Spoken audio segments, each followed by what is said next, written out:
Hi, everybody. This is Ocelot. This is probably the last time I will say this is Ocelot. It's actually the last video. The last video I'm going to be uploading to this channel. And I didn't even think about what to say. I didn't prepare anything. I just thought it was necessary to make a video. And whatever comes, comes. Okay. So I don't know how long it'll be, but I know that it's a video that I really want to make. You guys know, hold on a second, and I will not even edit this because I want the camera to be perfectly. There you go. There you go. You get the truth, full truth, yeah. Okay, this thing is not perfectly. Hold on. It's the last video, Jan. It has to be perfect. That looks perfect to me. Okay. So once again, this is Ocelot, and I wanted to make this video. Why? Because I'm 35 years old now. Ocelot is 35 years old. Now, many of you guys that were following me from the moment I was 15 years old now probably are 40 plus or 35 plus, at least my age, yeah? Maybe you have families, maybe you have kids, maybe you have your own life, and all of a sudden you get this video. And I don't even know or care how many views this gets. I just wanted to make sure that this last video stays in this channel forever because this is the last video for this channel. At least in theory. I mean, maybe something changes in the future. I don't know what could be, but for now, for sure, this is the last video. And this video, again, I have no real plan for this besides just going through a little bit of my life in video games, and at the end, explain to you what I'm doing nowadays. And for those of you that want to remain in touch with me, then you will know how to do so. Yeah. But yeah, I started my career when I was approximately 15 years of age. You guys know, most of you know how I started. I was a professional World of Warcraft player. I was playing only warrior. In fact, I had five warriors. I didn't have mage or nothing, like just warriors only. And I remember I was playing with my friends, from Murcia. It's a place from Spain, the east of Spain. And I remember before I was known, probably I was like 13 years old, 14 years old, something like this. And I was telling them one day I will be the best warrior in the world. One day I will be recognized as the number one warrior in the world. And look, many of my friends laughed, but at the same time, because they knew I was a little crazy, they were also open minded to the idea that I could maybe accomplish my goals. Yeah. So I started trying very, very hard to become good at World of Warcraft. I was playing arenas. I say playing, but I was really practicing, really. And I was taking notes. I was even recording myself with an application called Fraps. Actually, it was a very old application to record yourself. My computer was burning. Meanwhile, recording, I had like 30 FPS while recording, but I like to record myself because then I could see what I could improve, right? I was playing against very good players, and as I improved, as I learned how I could play better, I continuously played against better and better players because my rating was going up and up and up, yeah. So fast forward a few months, I decided to enter my first tournament, and in this tournament, basically you had to pay a fee to play an tournament that everybody could qualify to. Everybody, yeah. I had two partners, and one was called K. It's a Spanish guy, and the other one I don't even remember what was the name of. Oh no, I do. Do I remember? It was a priest actually.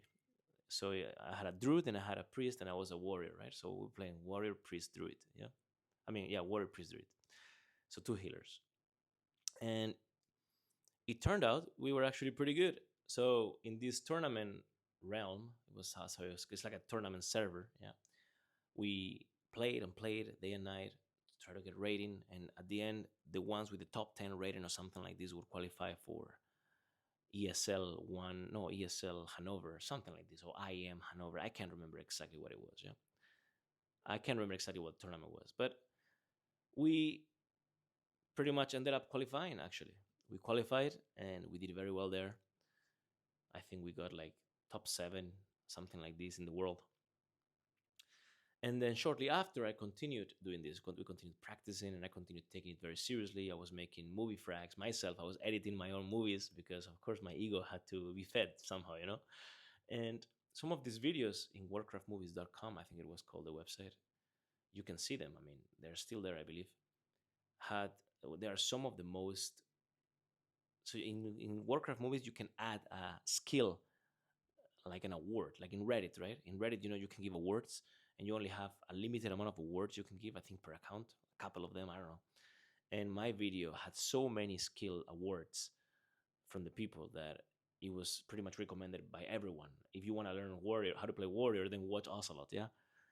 And yeah, one of these tournaments qualifications, I remember we were playing to qualify, and we played against the best warlock in the world. He was called In Flames, and In Flames, he's a German guy. I don't know what's about him nowadays. I don't know anything about these people anymore, unfortunately. But In Flames was widely considered as the best warlock in the world. Yeah.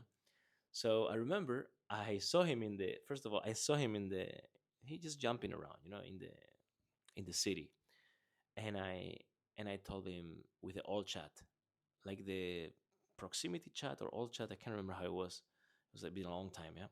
But I remember I told him, "Hey, Flames, I'm the best warrior in the world. Try me." And he looked at me like this. He didn't answer. He kept jumping around and just ignored me completely. I even challenged him to a duel. I don't know that if you know that's something you can do in World of Warcraft. He didn't accept. He just jumped around, just fucked off. Understandably so. Yeah, I was extremely unknown. I was nobody. You know. But funnily enough, and this is something that the universe has always been kind to me. Funnily enough, shortly after, same day, it was that same day I spoke to him. We queued up and we played against him and his team, which is extremely unlikely considering the amount of teams playing in that qualification tournament, yeah, or qualifying tournament. So we played against them, and I had the game of my life, and I solo carried so hard, so hard. So basically, he came to me right after the game. He DM'd me actually and said, no, he invited me. I believe he invited me to his party or something. And then I added him to friends, and then we DM'd, and he's like, "Okay, I'm gonna try you. I'm gonna give you a few games of trial." And okay, damn. So I automatically left my party. Sorry for my ex teammates. I automatically left my party and tried with them. Because it was my dream to play with the best player in the world, and I consider myself one of the best players in the world, even though nobody knew me really. So I played with him, and I played amazing. And yeah, we ended up playing together. And the rest is history. I became the best warrior in the world. We became the best team in the world for a period of time. I played in BlizzCon. I played in some of the biggest tournaments in the world. I got like brutal gladiator, I think in 2v2, 3v3, 5v5. I was in storm scale, top player, everything. And back then I was what, 15 years old, 16 years old, something like that. 15 probably, yeah. And the rest is history. I started snowballing that little success I had into other things, into other things, into other things. And eventually I moved away from World of Warcraft because I realized that the skill expression for a warrior was not there. In fact, you had to become like a gorilla, ooga booga, and just destroy everybody with damage. And I like to play smart. I liked back then to play very smart and spell reflect and go behind the columns so that they can target me and then go out again and just being annoying, and of course still do a lot of damage. That was my trademark. And no player, no warrior was playing like this until I started playing like this. But eventually the game became too it was hard for skill expression to be the difference maker. Yeah, so I decided to move away from World of Warcraft, even though I was at the peak of my World of Warcraft career, you can say. And I moved into League of Legends shortly after. Who convinced me was RNA. RNA is a Spanish guy, amazing guy, amazing guy.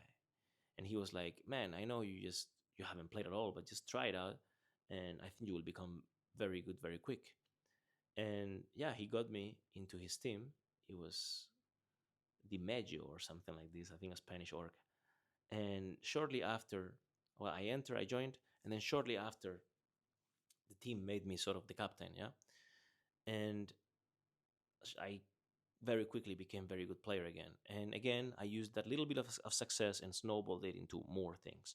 Eventually, I negotiated my contract and our contract with SK Gaming, like all my players' contracts with SK Gaming, which is a legendary organization in esports. You guys probably know them. And we all got the same money. So I made sure everybody gets treated properly. And from there on, I started streaming. I started creating content. I started becoming a professional player and a known figure as well in the world of video games, and started closing sponsorship deals, sponsorship agreements for myself. And yeah, I just learned how to monetize my brand. I learned how to monetize my success, and I learned how to monetize my likeness in the world of esports and gaming. Yeah.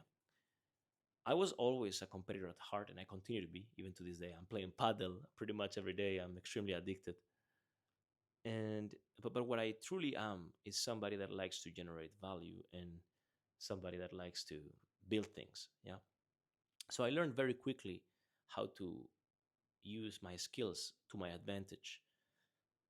Not only, of course, to make value, to create value for my sponsors and fans, whatever the audience that was following me, etc., but also to make money. Actually, I became very good at making money. Yeah, and I became very good at selling. I became a closing machine. You guys know, of course, shortly after I created G2 Esports, initially called Gamers 2, which is a horrible name, but I always carry that with a pinch of pride and a pinch of shame. How little English I was speaking back then to call a team Gamers 2. And I decided to rebrand it into G2. Well, basically G2 because I had to change the name because Gamers 2 was pretty lame. And second of all, because I wanted to keep the Gamers 2 roots, because my belief in life is that we will commit a lot of mistakes, but we must always embrace those mistakes, because that's the only way to move forward and the only way to learn, so that in the future those mistakes don't repeat again. Yeah. And that's what I did. So G2 Esports came, yeah, after multiple, I think it was like 1,000 different logo iterations. We went for the samurai. Why? Because I love the how samurai behaved. Their code of conduct, their honor code, has always been very impressive to me. And I always was very much into stoicism, into Taoism, and things of that nature. And samurai really were characterized, amongst other reasons, because of that honorable background. And actually, my favorite movie of all time is Gladiator. So that should tell you a lot. My favorite character in Game of Thrones, uh, both Ned Stark and Tywin Lannister. And it's just the type of, I mean, the Last Samurai, the movie Last Samurai. If you haven't watched it, you have to watch it. Tom Cruise as the Last Samurai, with the Last Samurai. It's just a beautiful thing to live your life with that kind of honor, right? And at the same time, I wanted to bridge that honorable way of living, in which everything is your fault, everything is your responsibility, which is the way in which I built G2. And I wanted to bridge it and merge it with actually having fun. Look, we are not fighting wars. We are not we were not doing something extraordinarily important in the grand scheme of things. We were just entertaining people by playing video games at the highest level. So why should we take it too hard? Let's take it easy. Let's have fun. Let's enjoy ourselves. And let's do that while, when the doors are closed, we act with humility and self accountability and responsibility. Yeah. So that's how I built G2, and that's how every single hire I made in G2 was built under that premise, or was hired under that premise. Yeah. Now, for multiple years, you guys have been following, of course, and have been seeing what we as G2 accomplished. It was unbelievable. It was really unbelievable. We were at the very beginning laughed at by everyone. The same way I was laughed at by my friends before I told them I was going to become the best warrior in the world.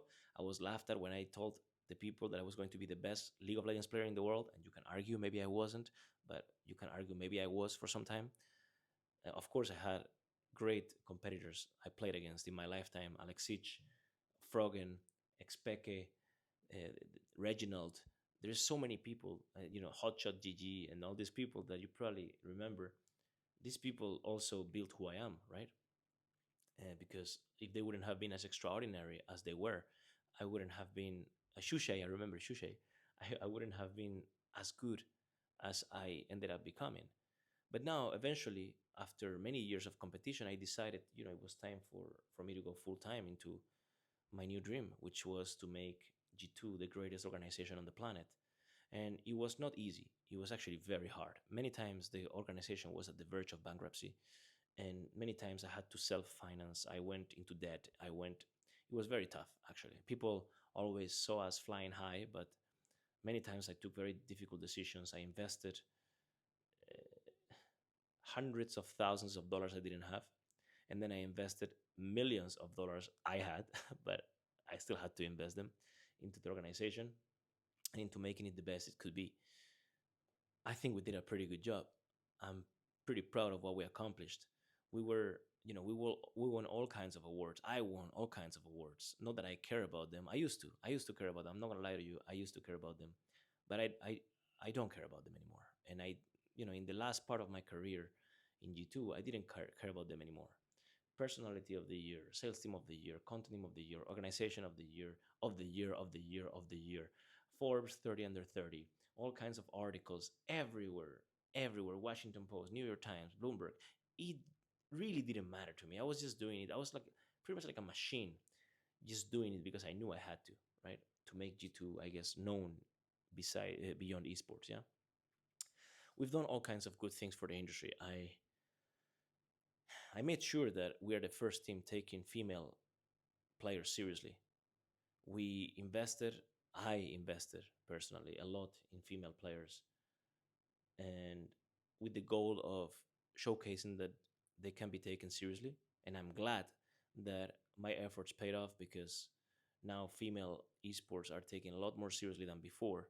I'm not saying it's up there with the male esports, and the reason is basically because, just like it happens also in sports, female esports and female sports, bar a couple of specific verticals that just women are a lot better at, male are straight up better at it. Why? I don't fucking know. Don't ask me, okay? I have my theories, but they're just that, theories. The fact of the matter is that men uh, tend to be better than women, and that's why people watch them, right? More than women. But I still was overspending on female esports. It wasn't giving us any money. It wasn't giving us any profits. It wasn't giving us anything really. Besides the knowledge that if we were the first to do it, some will follow, and then eventually this will become a not only a good business, which it ended up becoming, but also, or more importantly, the begin. When you push a snowball down the slope, and the beginning of pushing the snowball is the hardest part, right? Because it's just very tough and it's just not going. It's just So that was what we did. That's what I did. Yeah, and many things like that. I mean, we were pioneers. I created the first ever international English speaking Counter Strike team with Michael LA, with Scream, with Fox, as you guys remember. And I convinced many people. I had to get into a million calls so this happens. You guys know, after that, which players we got. Like we got Kenny S, Shocks, we got Nico. I bought so many players. Monesi. I spent tens, I mean dozens and dozens and dozens of millions of dollars in making sure G2 remains on top. And I've done that proudly, knowing that the organization would become what it became, which is by far, and I'm sorry for the rest, but by far, the only global organization on the planet, and actually the biggest by raw numbers. And all of that while being the most competitively successful in all top games. Like, there is no team on earth that has, across all the top games, either the European champions, the American champions, the Southeast Asian champions, or the world champions. And that's G2. Yeah. So, with that said, all of that to tell you that I'm very proud of what the people in G2 have created. I'm very proud of all the work we've put in there. I'm very proud of all of this. It's been years and years of hard work and dedication. And for the time that I was extremely inspired to make something big in the world of esports, I really did my best, my absolute best. I killed myself for this industry. Yeah. Eventually, around about 2020, I want to say, yeah, around 2020, let's say, I started 2021 maybe. I started feeling like everything I've accomplished in the world of video games, that's it. I'm satisfied. Really, I'm satisfied. I built companies that I still own to this day. I still own G2. I still own many of the companies I helped build. I still advised, well, I don't advise them anymore, but I still own companies that I advised in the past. I invested in over 30 different companies in the world of esports that I still to this day are continuously growing and growing, except a couple of them. A couple of them went south, so I lost money on a couple of them, but it happens to all of us, happens to the best of us. And so I'm still extremely exposed to the industry, extremely, right? And now I'm just reaping what I sowed, right? Right now I'm just getting the consequence of my actions, I guess you can say, in a good way. Now, of course, in 2022, many of you know what happened. And many of you also know me as somebody that has always said whatever was in my heart at all times. Sometimes it brought me some problems because in this day and age, people, yeah, it's just, I'm not going to say people, I'm going to take full responsibility because at the end of the day, I know I could be abrasive when I was talking. I know I could be too straightforward to people. I know I could be, when you speak your heart, a good thing happens and a bad thing happens. A good thing is that people know you're real. A bad thing is that even if people know you're real, what you're saying might contradict what people want to hear from you. So all of a sudden you get haters, right? And my career has always been like this. Either you love me or either you hate me, you're going to watch my teams play. That has always, every single time, been sort of like the slogan of my of my career in esports. And actually for G2 it was pretty similar, right? Either you love us, either you hate us, you're going to watch our games, right? And that has always been the case because we're the most watched team on Mother Earth and continue to be actually to this day somehow. um but of course in 2022 you guys know what happened with I'm not gonna say the name because I'm in YouTube and I don't know the rules. You guys, I know I'm not a content creator, so I don't know these things. But you guys know what happened. I was seen with one of my uh, acquaintances. Yeah, I have many acquaintances that you might or might not like. I have many acquaintances that the world of esports might or might not like. The world of esports tends to be extremely liberal, and that's not a bad thing. I don't really mind. Everybody has their own mindset about things, and depending on your age, depending on your experience, you might think one way or another. I will never judge that. I don't care about that.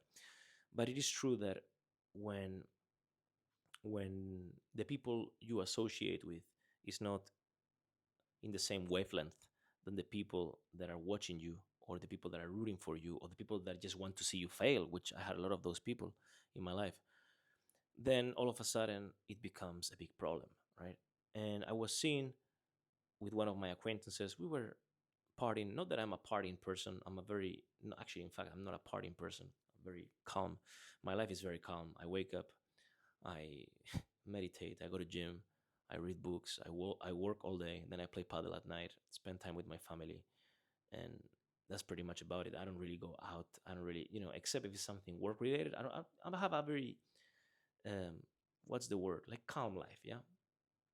For some of you, it might be boring. For me, it's the best life I can think of.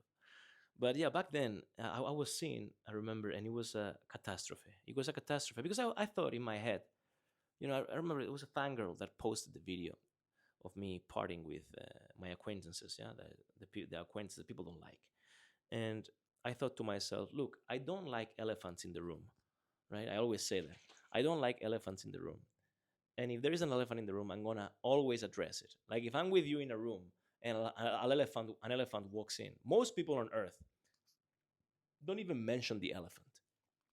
They're just like they're just accepting the elephant is there and just trying to avoid eye contact with the elephant and trying to avoid speaking about the elephant. I will always address the elephant. And that's what I did. I told the girl, sorry, I told the girl, I downloaded the video from the girl and I posted it myself. And I said, I don't know what it was, celebrating World. I don't even know what I was saying, right? But it doesn't matter. My point was like I wanted to own up to it because at the end of the day, there's nothing wrong with it, right? And I am who I am, and I am with the people I am, and that's okay. That should be okay. So I became trending topic in like 29 countries for the bad reason. Everybody wanted my head. Everybody wanted my head. Everybody wanted a piece of me. Everybody wanted to see me fail. Those that wanted to see me fail went all in. Those that didn't want to see me fail, they were quiet because that's a topic that you cannot speak openly. Nowadays, it has changed. For sure, if this would have happened today, I wouldn't have gotten canceled. I tell you already. It was just the perfect storm. And I believe is cosmic timing.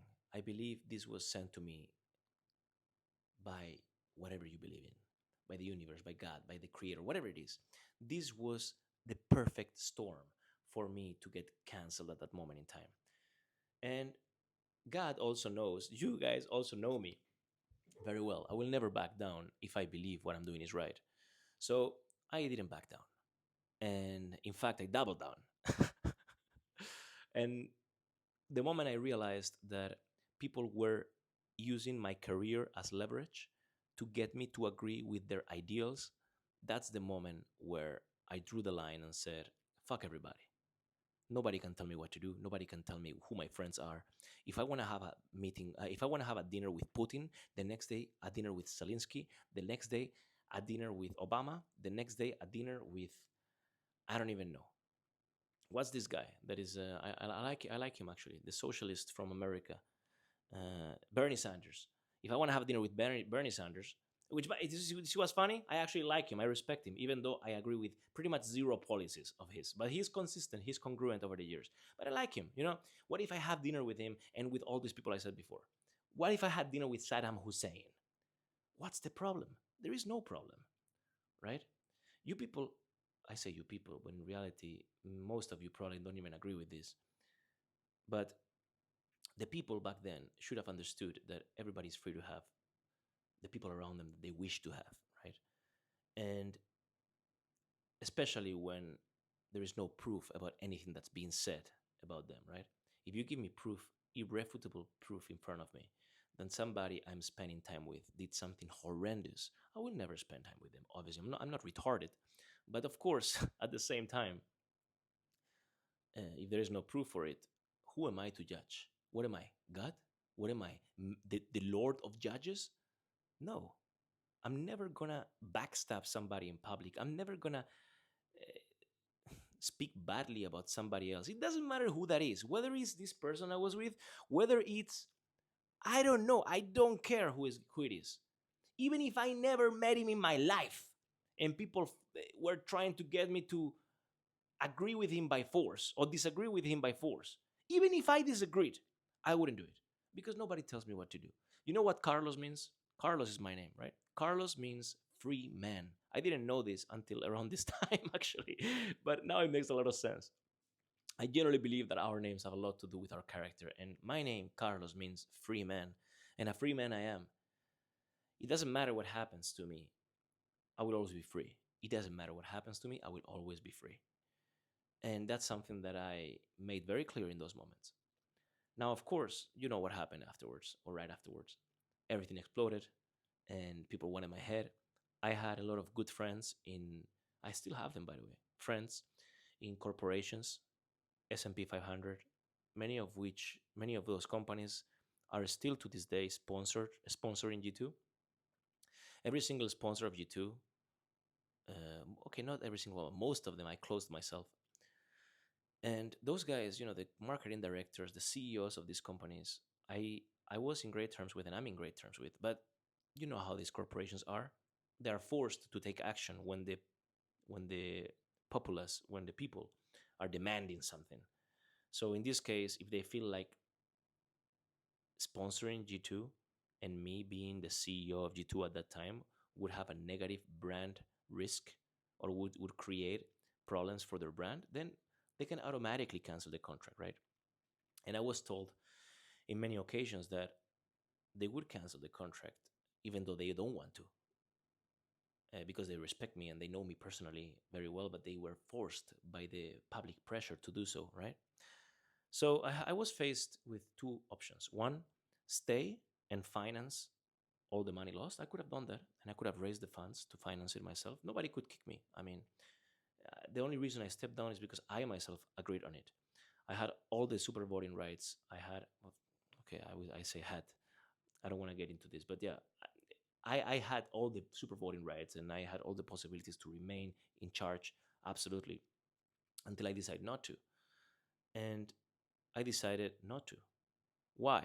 Because, like I told you before, in 2021, approximately 2020, 2021, I was starting to feel disenchanted with the industry. It just wasn't the same for me. I wanted to do different things. I had, I always say, if you're showering and you're thinking about something that is not your career or something that is not your family, something that is not something you're doing right now, then you're doing something wrong, right? And before that moment, before 2021, 2020 approximately, I was starting to, before then, I was always having dreams about G2, always having shower thoughts about G2. But at that time, I started to have dreams and shower thoughts about other things, different ways to build businesses and create value for people. And so I knew that I wanted to quit. In fact, I told the board of G2 back in 2020 that I wanted to quit and we should find a way for me to leave, right? And it was just not possible. It was very hard to find that way out because they were saying, yeah, if you leave, we're going to lose sponsors because I was G2, really. I was G2. And everybody called me the king of gaming, I remember, for the longest time. And to be fair, it's a great thing to hear, but at the same time, it locks you in place. You understand? And for somebody that is called Carlos, who, whose meaning is free man, that is not easy to handle because I really wanted out. I was happy to give shares to new employees, some of my shares to new employees so that they can be hired and I could teach them and so on. So we hired actually Alban, fantastic guy. Alban is amazing. He's the current CEO of G2. I don't know. I'm not too much into how he does operations nowadays, but I know he has a kind heart and I know he's extremely capable and competent person. So I spent a lot of time with Alban trying to teach him the ways because I knew that eventually I would be gone. And not the way I thought, the way it happened, it wasn't the way I thought I would be gone, but I knew I would be gone eventually. I was looking for a way out that didn't negatively affect G2 and the people that work there because the last thing I wanted is that if I leave and people and G2 loses revenue as a result, many people will lose their jobs. And these people, I knew their dogs' names, bro. These people, I know their children. I was in their homes. I know these people for many years. Many of these people have been with me for 10 plus years. There's a couple of people that started with me getting paid 500 euros a month and now are getting paid 120, 140,000 euros a year. So it just goes to show that you build a family, really. You build a community of people that is like-minded, yeah? And it was tough for me to actually live under those circumstances, knowing that something could go wrong. So when this happened, part of me was like, oh my goodness, am I going to lose everything because of this nonsense? And I still stood strong, even though I could, quote unquote, lose everything. But at the same time, I was like, this is a great opportunity. I'm 32. I was 32 years old. Yeah. I'm 32 years old. And I feel like this is like a new, fresh start. And I was right.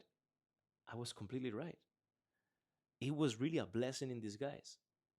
I found what my true, well, I don't want to say my true passion. Actually, that's wrong because my true passion when I was 15 was to compete in video games. My true passion when I was 22 was to create the largest esports team in the world. And my true passion then when I was 32, 33, it became something else. So I do believe that every few years, every 10 plus years, approximately every 8 to 10 years, our passions shift. It's normal. It happens to everybody. It's just that the timing was so perfect that I was really tired. I was tired of managing G2. I was tired of esports. I was tired of video games. I didn't play video games anymore. I didn't care that much. So I started doing other things within G2. I started doing music. I started doing like VFX animation. I started creating like Marvel like storylines and things like that because I was really getting bored. Okay, like I got so many players, I got so many winning teams, and I did so many things in esports. I already did everything, man. Really everything. Okay, I didn't win worlds. Okay, big deal. I got second. Okay, what's next? You know, in this life, sometimes you don't get exactly what you want, but if you aim high enough, it's almost like an archer. You know, you aim to the moon, or you rather look, you aim to the sun, and you might get to the moon. You aim to the sun, and you get to the moon. And that's what I did. I always aim to the sun, and I got to the moon. And I continuously aim to the sun to get to the moon. Maybe you fall short from the sun. Sometimes you might hit the sun, but sometimes you might not. And hitting the moon is a lot better than hitting the next neighborhood, instead. So anyway, yeah, all of this happened, and people really, many people don't believe me because they really believe, oh, you had the perfect life, you had the perfect everything. Pff, I have the perfect life now, really. I mean, I wouldn't change anything. They often ask me, would you change something in the past? And my answer, you know what it is? My answer is every single thing that's happened in the past has led me to where I am today.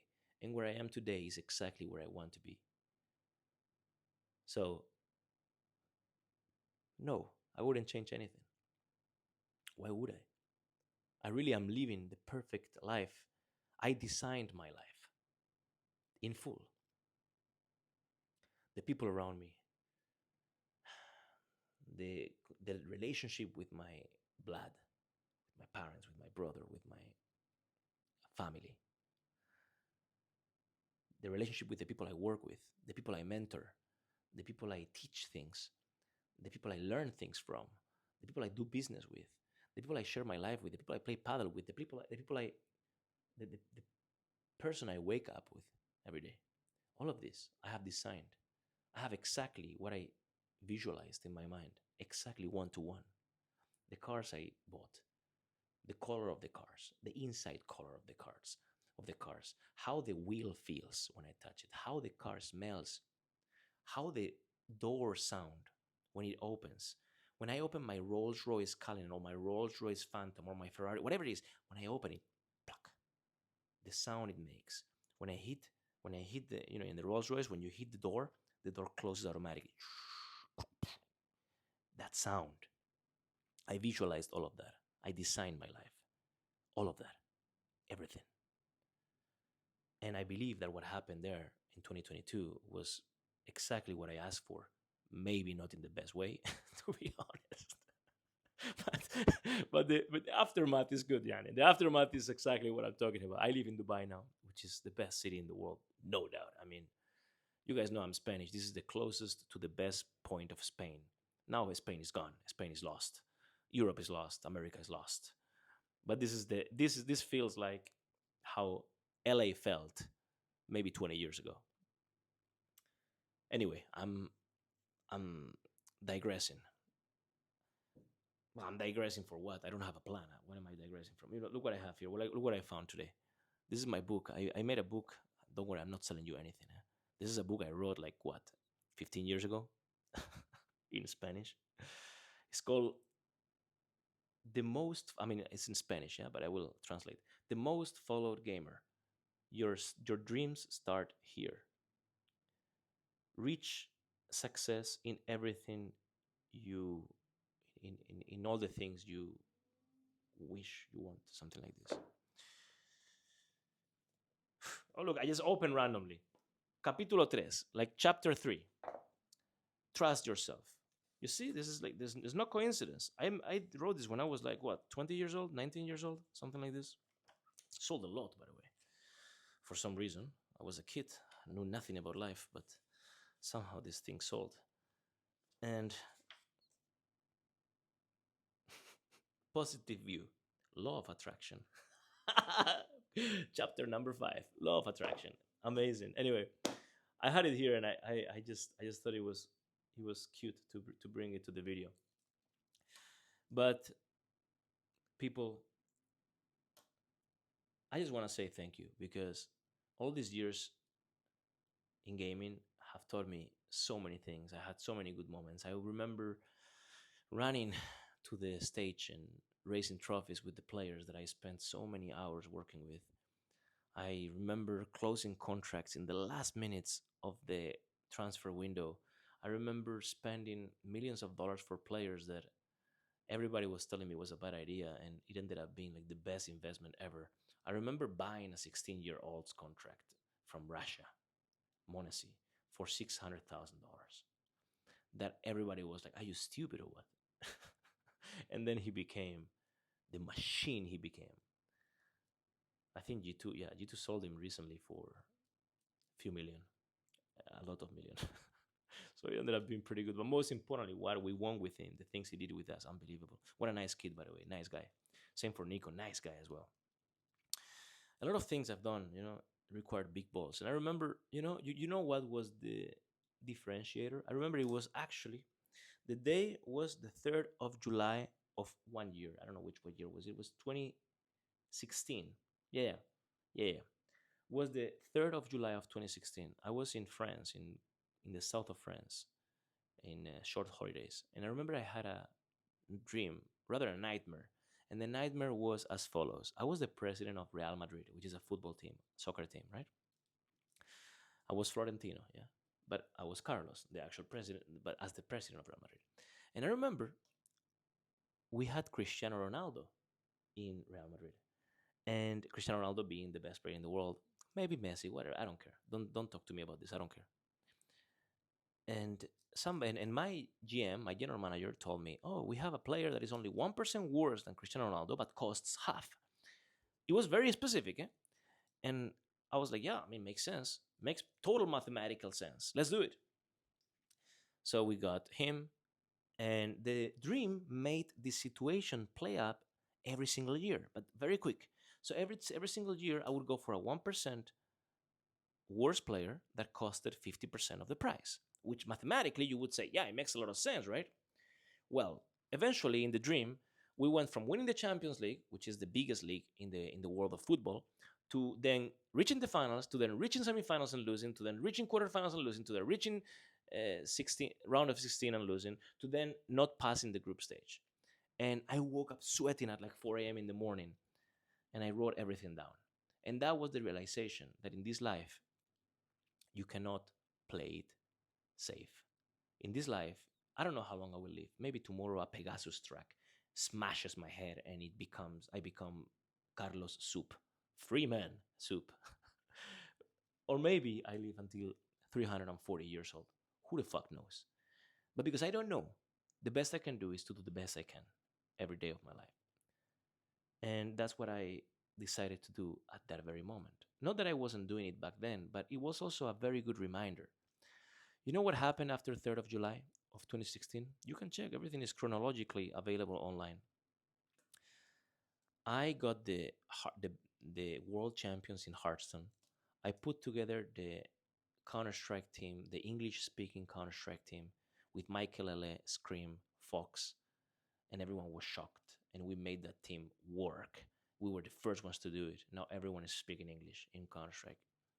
Before it was only Danish team, only Swedish team, only French team, etc., etc. Yeah, and I also got perks as the mid laner of G2. For those that know League of Legends, then you know what's coming next. Then, funnily enough, you see how the law of attraction works. I don't care if you don't believe in it. I don't care if you don't believe in it. Trust me, I don't care if you don't believe in it. It's 100% true. It's 100% real. There are hidden laws. I don't know how you call it, law of attraction. I don't even know how to call it myself. But the hidden laws that govern reality, the hidden laws that govern creation. You know what happened right after I got perks? We had to qualify. We were fighting to qualify from the second division of League of Legends into the main division of League of Legends, the main league, the LCS, ULCS. You know what happened? We qualified for the qualifier, which was pretty hard. We won barely 3-2, I think it was. Very close games. Everything was happening like, oh my God, how is this happening? Then we played for the qualification against which team? The team that I played for as a League of Legends player, SK Gaming. The owner of SK Gaming, his name is Alex Mueller, fantastic guy. I got mentored by him. I learned a lot from him. But there was one time I remember I told him, that I wanted to own part of SK, and I wanted to manage SK, and I wanted to, just I was playing big. I really wanted to become owner of SK, and I would bring it to the sky. I told him, and he was the CEO of SK. I don't know if he still is. I don't know what's about SK Gaming. I really don't know. But I remember he told me, and I still. By the way, I like Alex. Alex Mueller. He used to be one of my best friends. You know what he told me? He told me, "Let me tell you a story, Carlos." That was when I was still playing for SK. Yeah?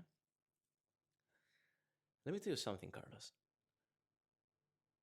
The silverback gorilla, sometimes the alpha gorilla gets challenged by another gorilla that thinks he's strong enough. But then the alpha gorilla rips him to pieces or something like this. I'm paraphrasing, yeah? And you're pretty much that silverback gorilla that is not ready yet, you know? Like, he was like pulling rank on me, I'm the alpha, and and then funnily enough, we qualified for the LCS by beating them 3-2 in like the most luckiest chain of events I can think of in the game 5. So we sent them to second division. Make that make sense. It was the first time in history since SK Gaming wasn't in the main league. We were always like winning trophies or getting second, third, always fighting. And all of a sudden SK Gaming is out.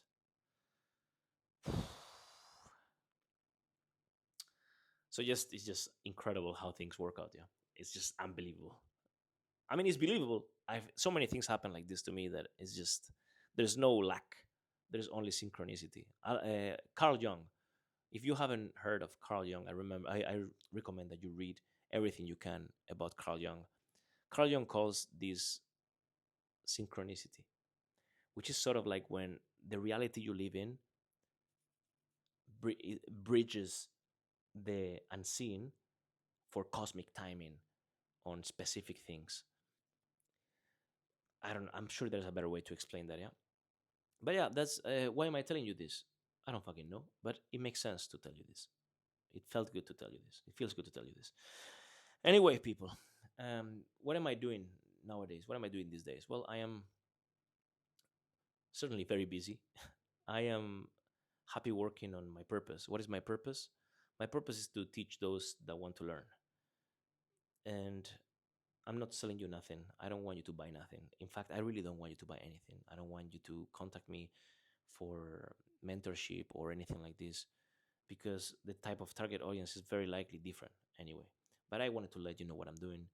And I'm creating a new channel because I saw that I thought that using this channel to teach people about things that have helped me and helped me to this day was going to be well received. Or at the very least, I thought like if I could help improve the lives of a few people that were following me in the gaming times, it was sort of like a way to give back. But I can see that the people that are following this channel are interested in gaming, yeah, and I cannot give you that right now, and I don't think I will ever be able to give you that. I still own many companies in esports. I still own G2, and who knows what's going to happen in the future. Certainly nothing that I want right now or in the foreseeable future, even within the next 5 years. I don't think I want any of that. 10 years I don't want. But never say never, they say, right? But for now, I just never nothing's going to happen around gaming.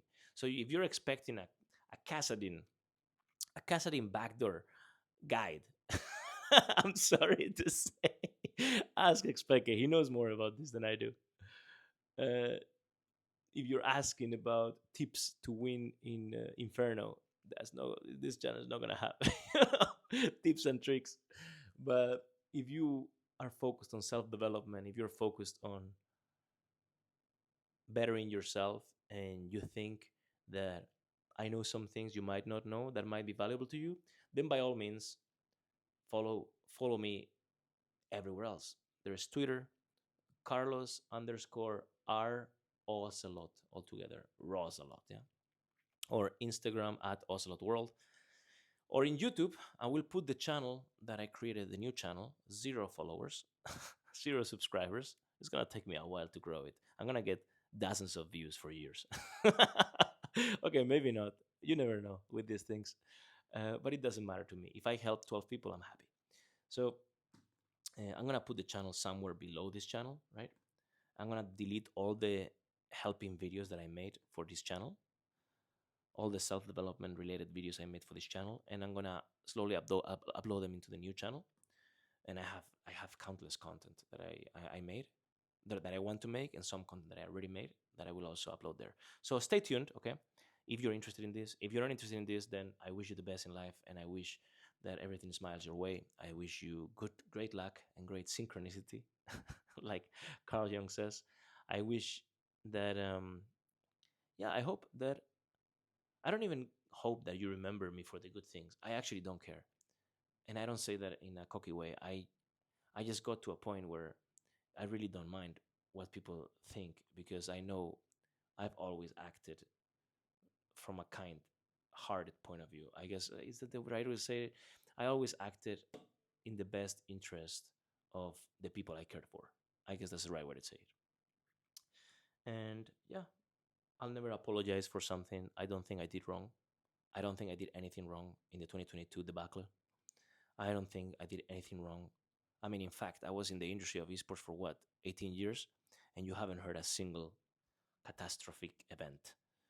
And everybody was looking very deep into me. I was the CEO of companies for a very long time. I was the epicenter of many conversations for a very long time. And nobody ever had anything bad to say about me besides small drama, useless drama. Yeah. Useless esports. Oh, he poaches my players. Yes, I did. Everybody did. The fuck is your point? So, yeah, that's it. I wish you the best, and I hope that it goes well for you. And I hope that you enjoy the other channel. It's not really the reason I wanted to make this video, but anyway, if you want to hear about me, check the channel. It's gonna be called Carlos Space RO, because I'm Carlos Rodriguez. So Carlos RO, yeah. And Ocelot is dead. Actually, that's a good way to end it. Ocelot is dead. Love you guys. Bye bye.